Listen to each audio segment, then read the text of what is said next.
پاچا او ملنګ عبرتناکه کیسه.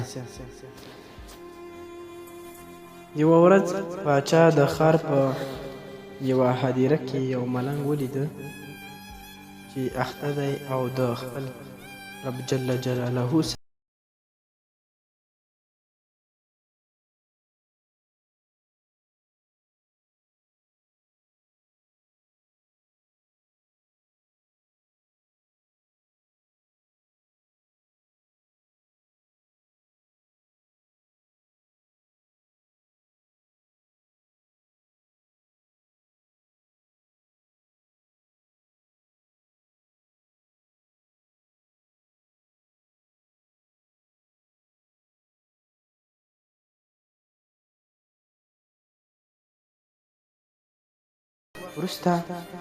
پاچا بیا هدیرې ته ولاړ چې ګوري ملنګ بابا بیا په هدیره کې د خپل رب جل جلاله سره راز او نیاز کوي.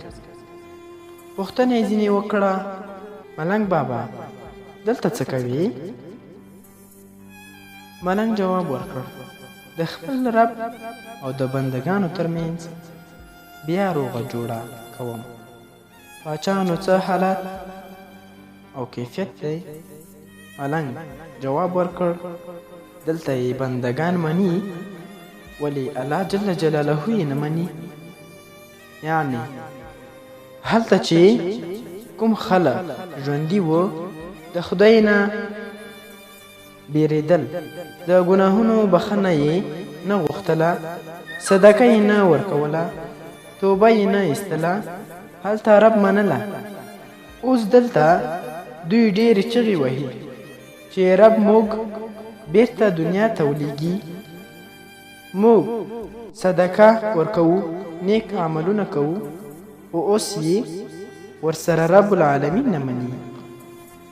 دوباره راتګ دنیا ته نشته. راځئ چې د دې طلایي موقع څخه ښه استفاده وکړو او د خپل رب جل جلاله سره ژوندانه کې روغه وکړو او هغه راضي کړو. یا الله ته مو اخر خاتمه پر ایمان کړو.